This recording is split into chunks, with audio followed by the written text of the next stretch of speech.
Përmbytjet që përfshin Kurbinin gjatë muajve nëntor dhe janar kanë sjellë në vëmendje funksionimin e sistemit kullues në këtë zonë.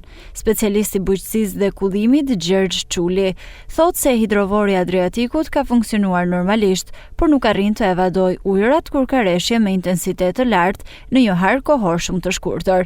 Si zgjedhje për të shmangur përmbytjet, ai sugjeron vendosjen e pompave të reja me kapacitet më të lartë, si dhe mbajtjen në monitorim të vazhdueshëm të pareve dhe kanaleve kulluese, në mënyrë që të mos bllokohen nga mbeturinat. Situata ka qenë e rënduar nga rreshtet e shumta që kanë ra.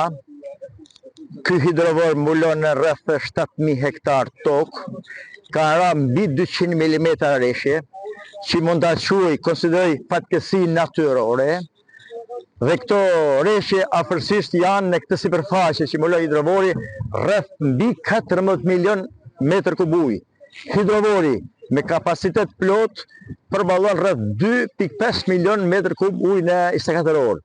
Që do të thotë, ka qenë e pa përballueshme kur rreshtet janë të menjëhershme. Argjinaturat që rrethojnë 7.000 hektarshin duhet të jenë gjithmonë nën vëzhgim dhe me punonjës veçantë, me përgjegjësi, me urujt nga ujërat e larta. Se ujërat e larta janë fatkeqësi për përmbytje pashmangshme. Hidrovori është në gatishmëri plot.